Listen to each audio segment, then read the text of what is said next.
arrancar un nuevo bloque de contenidos, las variedades de la lengua, y en él te voy a hablar de una realidad incontestable. Las lenguas, todas las lenguas, cualquier lengua, son una realidad viva. De alguna manera, funcionan como si fuesen un organismo. Como cualquier organismo, nacen, crecen, se reproducen y mueren. Sí, has oído bien.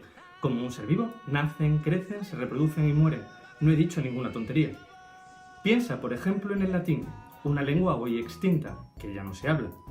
Nació aproximadamente 1 milenio antes del nacimiento de Cristo, cuando en el centro de la península itálica, los habitantes de la región de Lacio comenzaron a hablarla. Creció de una forma espectacular cuando el Imperio Romano se extendió alrededor del Mediterráneo y se convirtió en la lengua de todo el territorio. Se reprodujo cuando, próximo ya a su fin, se diversificó dando lugar o transformándose en las lenguas romances que hablamos hoy día, tales como el castellano, el galego, el catalán, el francés, el italiano, el romano, etc. Y finalmente murió, se extinguió. Las lenguas, todas las lenguas, son una realidad compleja, viva, dinámica. Sí, las lenguas son algo dinámico, no estático. No son una realidad inmutable, fósil, inalterable. Las lenguas experimentan cambios. Ese es el principio que vamos a tratar en este nuevo bloque de contenidos. Las lenguas varían. ¿Qué entendemos por variación en este caso, aplicado a las lenguas? Que una lengua presenta sí o sí, siempre, oscilaciones lingüísticas, cambios, diferencias, a partir de una determinada variable, a partir de un determinado factor o criterio. Pero son siempre diferencias internas dentro de su seno, es decir, una lengua no es una realidad homogénea, sino que es una realidad compleja, heterogénea, cambiante. ¿Cuáles son estos criterios por los que las lenguas cambian o varían? Pues son 4. Si imaginamos que el trapecio es una lengua, ese trapecio ha llegado a nosotros al momento actual tras el transcurrir del tiempo. Y por supuesto, la lengua no se ha mantenido inalterable a lo largo de ese tiempo, sino que ha sufrido cambios, ha experimentado notables variaciones. Por lo tanto, un factor o criterio de variación es el tiempo. Si continuamos imaginando que el trapecio es la lengua que hablamos en la actualidad, su base se asienta sobre el territorio en que se habla. Por supuesto, en todo el territorio en que se hable se hablará la misma lengua. Esto es obvio. De esto no cabe la menor duda. ¿Pero se hablará de la misma manera? No. Existen importantes diferencias siempre entre las formas de hablar de individuos que pertenecen a zonas diferentes o distantes entre sí dentro de una misma comunidad lingüística. Por tanto, un segundo factor es la procedencia geográfica de los hablantes. Ahora imagina que la representación vertical del trapecio simboliza la sociedad o la organización social de los hablantes de una lengua. Te mostraré en el vídeo correspondiente que hay determinadas diferencias sociales que conllevan, a su vez, también diferencias en la forma en que estos grupos hablan. Por ejemplo, hay diferencias entre individuos que pertenecen a distintas generaciones, como jóvenes y adultos, y también entre personas que han recibido una educación más cuidada frente a aquellas que no han recibido ninguna educación o una poca cuidada.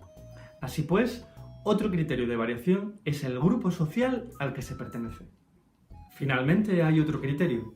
Ese criterio está dentro de ti, dentro de cada uno de nosotros. No, aquí dentro no, dentro en abstracto. Con esto quiero decir que se da individualmente en cada hablante. Por eso este criterio aparece recogido en el interior del trapecio, y es que cada hablante puede cambiar, puede modificar su forma de hablar en función de la situación comunicativa.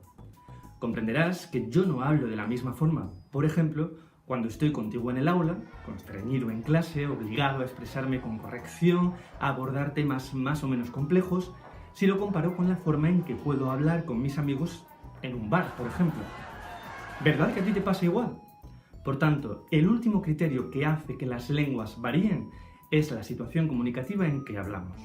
A partir de estos 4 criterios, tienen lugar las 4 variaciones de la lengua que voy a explicarte en los próximos vídeos. Por un lado, la variación diacrónica o cronológica. Recuerda que cronos, en griego, significa tiempo, como el dios, y día era un prefijo, también griego, que significaba a través de. Entiéndase entonces que es a través del tiempo. Esto quiere decir que las lenguas cambian, evolucionan a lo largo del tiempo, no se mantienen inalterables. Además de esta están las 3 variaciones de tipo sincrónico. Lo que sincrónico significa es que frente a lo que te acabo de describir, estas variaciones se dan simultáneamente en el momento actual, en el estado actual de cualquier lengua. La primera, atendiendo al criterio geográfico, la distinta forma de hablar una lengua en función del territorio en que se hable, es la variación diatópica. Aquí también hay una palabra griega, topos, que significa lugar. Observa que la encuentras en otras palabras como topografía, topónimo, que es el nombre de un sitio, e incluso en tópico, que originalmente significaba relativo a un lugar. De la variación diatópica resultan los dialectos. La segunda, atendiendo al criterio sociocultural, es decir, la distinta forma de hablar una lengua en función de nuestra edad o de nuestro grado de formación, es la variación diastrática. Aquí viene de estrato, evidentemente estrato social. De la variación diastrática resultan fundamentalmente los niveles de la lengua. La tercera y última, atendiendo a la distinta situación comunicativa en que un mismo hablante puede participar, es la variación diafásica. Aquí, fasis es una palabra también griega, esta vez un poco más rara, que significaba expresión. De la variación diafásica resultan los registros, que también se conocen técnicamente como fasolectos. En los próximos vídeos te voy a hablar pormenorizadamente de cada una de estas formas de variación que se dan en el seno de cualquier lengua, sobre todo para que sepas un poco más sobre cada una de ellas, cómo funcionan y esas cosas. Y todo ello te lo voy a concretar además a partir de la lengua castellana. Pero eso es todo por este vídeo. Espero que te haya servido y ya sabes, si algo no ha quedado suficientemente claro, vuelve a verlo. Nos vemos en clase.